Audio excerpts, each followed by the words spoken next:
What's going on, guys? I'm Steve. Welcome back to the channel. Welcome back to another video. If it's your first time stopping by the channel, hit that subscribe button. Trust me, you won't regret it. You're a returning subscriber. As always, guys, welcome back, and I do appreciate the support. Guys, it don't take a genius to see that we have a problem in America with a lot of today's youth. Not all, a lot of them. You know, with the level of violence, the level of not caring about nothing, this quitter's mentality a lot of them have. And this we need everything fast, quick. Don't want to use their heads, only want to use their hands or an extension of their hands, the gun, knife, whatever. And I'm not the only one talking about it, but we have serious problems in this country. And it's not like it just affects those that are violent against each other, but also innocent people that are caught up in the violence. I want to tell you a story today about a shootout at a gas station in Minneapolis, Minnesota that occurred back in the end of February of this year, in which two 17-year-old boys engaged in gunfire in the gas station, the BP gas station, in which one person that was caught in the crossfire was shot, and another one could have been fatally shot, but his car saved him. Check out this story, and I'm going to come back and talk a little bit about this. As I'm going by, I can still hear bullets hitting the car, and, you know, I just kept going. I wasn't stopping. Caught on the crossfire, shocking surveillance video obtained by Fox 9 capturing a shootout between teenagers at a northeast Minneapolis gas station, nearly killing innocent bystanders. Violent crime scenes like that continue to spark debate over how to handle juvenile crime in the state's largest city. Fox 9's Paul Bloom tells us why this one shooting highlights the challenges facing police, prosecutors, and simply people trying to go about their day. During a late-night stop for a soda and snacks at this corner gas station in northeast Minneapolis. But yeah, it mentally screwed me up. Joe Babineau and his friend found themselves in the middle of a shootout. How scared are you as this is unfolding? It was altering, you know. I mean, I just got the hell out of there, you know, with my life. We are concealing Joe's face because of ongoing safety concerns over the teenage gunman. It looked like he was just firing, you know, wildly. Fox 9 obtained surveillance video of the entire encounter from February 28th. That, according to authorities, appeared to start with a stare down at the door between rivals. The first shot shattered the glass. Gunfire then continued inside the shop before spilling outside by the pumps. No more than 30 seconds, this kid backed off, started firing. He just kept backing up, just spraying the whole parking lot. The shooting left one of the teens involved critically injured, while Joe's pal left the scene in an ambulance with a gunshot wound to his foot. You know, we took so many bullets from one side. The other kid that was behind was firing from the other side. So the car was literally right in between everything. That is Joe's black Ford Fusion speeding away from the scene. We later counted at least 6 bullet holes in the car, including one in the driver's door that appeared to be on a straight trajectory towards Joe, who's behind the wheel. So it literally hit that bolt and went somewhere. That car saved your life? Oh, you bet. This video helped Minneapolis police arrest 2 17-year-olds who have a history in the juvenile justice system. What happened in this case was horrific. Hennepin County Attorney Mary Moriarty and her office later charged the teens with attempted murder and assault. And it doesn't matter whether it was done by a young person or an adult. We take gun violence seriously. Court records reviewed by Fox 9 show this shootout occurred less than 4 months after one of the suspects was put on probation for a prior juvenile firearms offense. In that case, police found a stolen Porsche at his home along with a gun and ammo. He pled guilty to lesser charges and was sentenced to 2 years probation and 100 hours of community service. Ultimately, the bottom line has to be about public safety. As for the other young man seen shooting wildly in the gas station, he too has a prior history that would indicate the escalation of dangerous behavior. Limited court records show he was previously sentenced in a first-degree aggravated robbery case when he was just 15 years old. Moriarty tells me her team is now considering certifying them both as adults. If it appears that the only way we can keep the public safe is by certifying these young people and possibly sending them to prison, we will do so.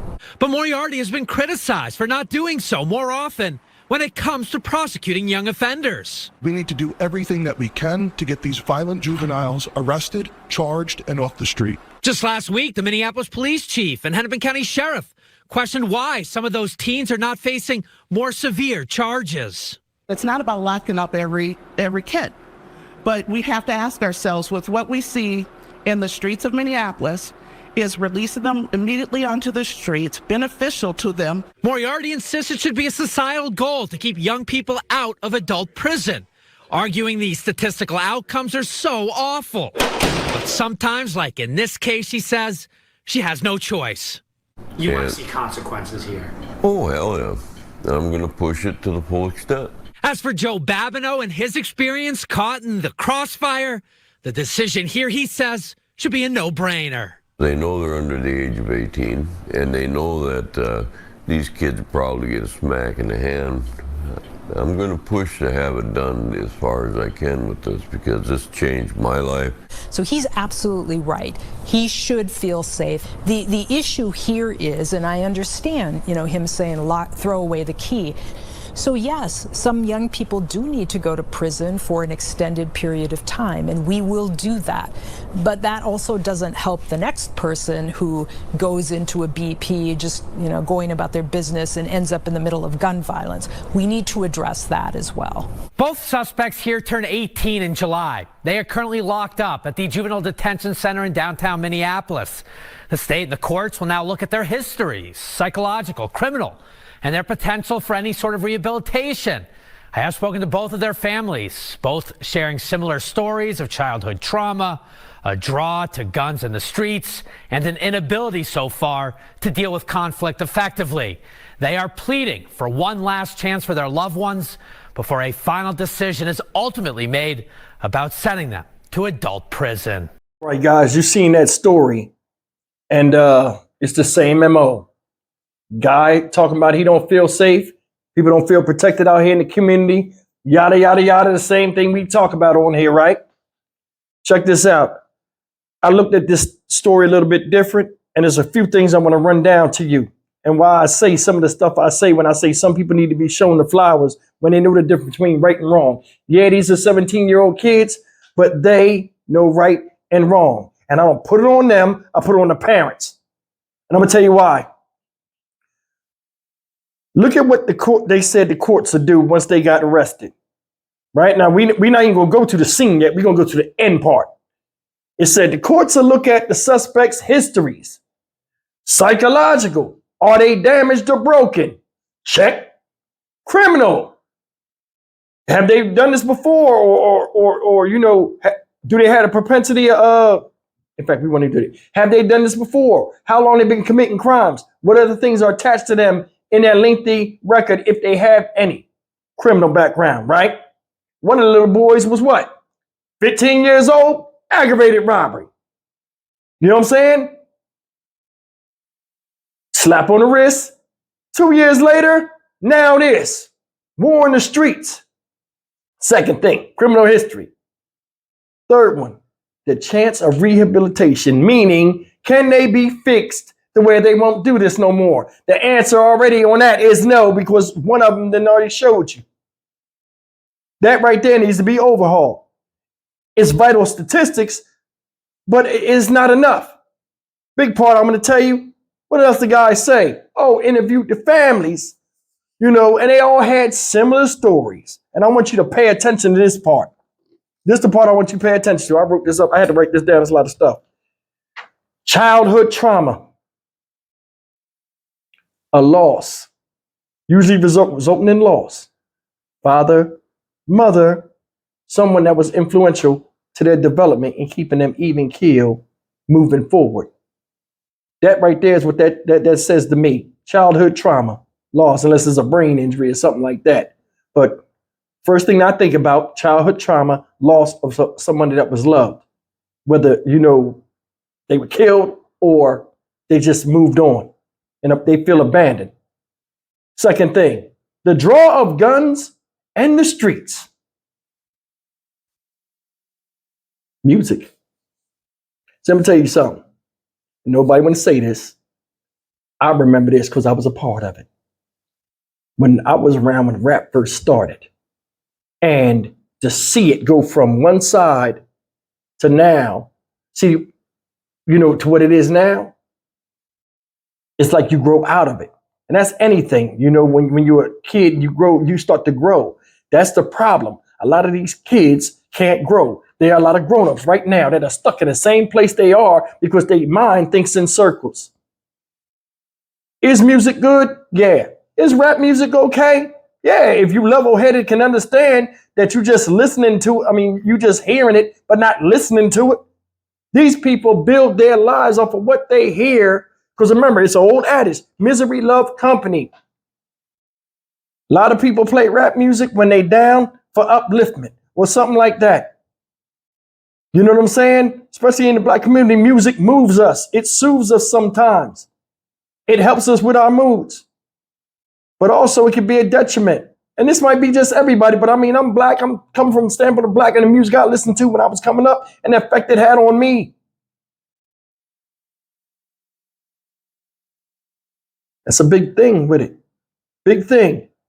Tell me if I'm lying on this. You can walk around any time or another and see some dude walking down the street look like he listening to talking to himself and moving around, doing all kind of stuff. You're like, what's wrong with that dude? He got an earbuds on. He turning around and he rapping like he the rapper and moving all great, not even paying attention. Whatever you put in your ears, into your mind, it stay in your subconscious. So a lot of stuff and cliches that you hear in raps, you want to start living them, or it becomes a part of your everyday life. And then you start moving and doing things, not according to your own thinking, but of somebody lyrically put something out that makes money off of that. Number 3, and I want you to hear me, and I've been talking about this. I'm glad they said this so y'all could see it. The inability to deal with conflict effectively. Now, let's go back to the video. Did you see the two dudes? Happy, not thinking about anything, and then seeing each other. Whole countenance changed, whole body stopped, everybody moved, they stopped, they paused. It looked like two cats about to fight. You ever seen that? Cats be moving around and they meet eyes and stop. Or like two dogs about to fight. Animalistic. You see a rival, boom, you go into this mode, quick thinking, they trying to outthink you, shots fired, one runs off, gotta retaliate. Couldn't have just escaped, gotta retaliate. Why y'all got enemies now at 17 years old? Another thing nobody's talking about. This happened February 28th. That was a Wednesday, a school night. Early hours of the morning, 7 minutes before 1 o'clock in the morning. Why you ain't home? Got school tomorrow? You don't go to school? Okay. Where the parents at? Why you ain't home in your house? Nothing good happens after hours at night. Why are you out there? What was you doing that drew you to the streets? Why you have a gun in you? Of course. Same thing. This second chance BS, I ain't feeling it. I'm not. They need to have, man, there's so many different things I would change out here. I would change so much. But I think people are not looking at the guidelines. They don't want to change the guidelines. And a lot of it is, giving your personal assessment of what you think somebody's going to do. I think when they have courtrooms, they need to have like 7 judges up there, not 6, so it can't be an impasse. They need to have like 7 judges up there, male and female alike, all different walks of life. And you go in front of them and they each make a vote. Because remember they say 2 heads is better than 1, especially when you're thinking and making judgments. There's no way this type of stuff is going on, and like it's like increasing. Nobody wants to point it out. It's a lot of people talking about it, but it ain't no solutions. I gave my solution and it would never happen, but I mean some of these people can't be helped, so some of them need to be taken out of here. 17 years old and ready to kill each other.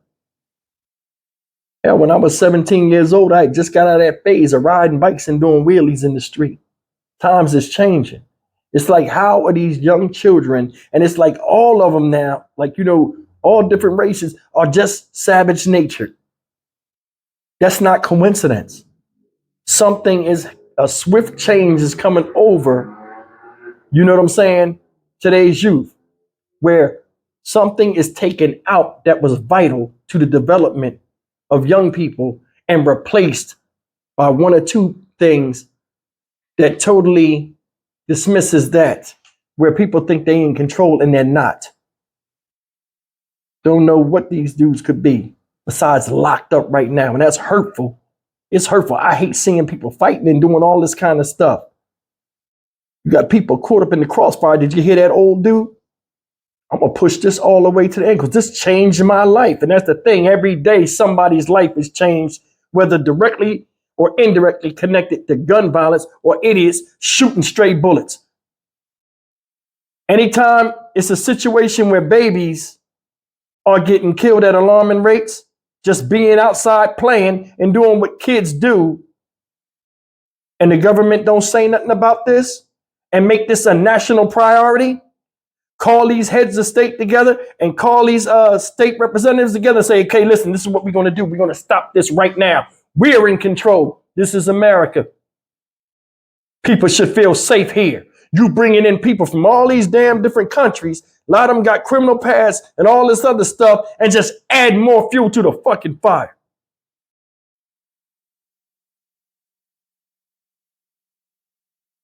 I'm sorry I'm going off. Let me just say this in closing, man. When Corona came and the virus and all this other stuff came, right?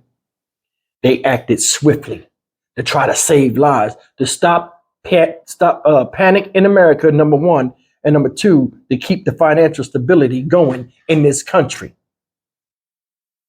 That right there should tell you, especially you idiots out here with guns and having personal gripes with each other, whether they look like you or not, that you are playing yourself out.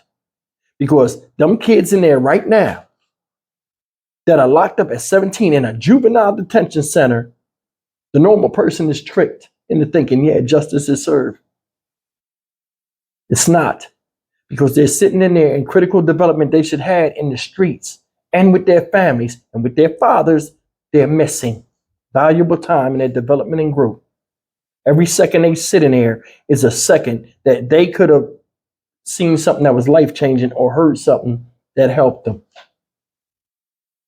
Another thing is this: as long as they sitting in there doing nothing up on the shelf, there's somebody over here making money off of it. See, that's the thing. When somebody go to jail, that's not the end of them.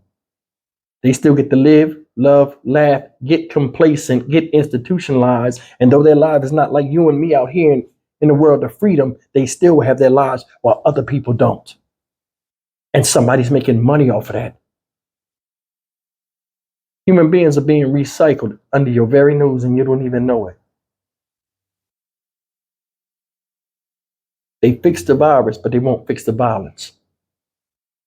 Think about that. They fixed the virus quick, but they won't fix the violence.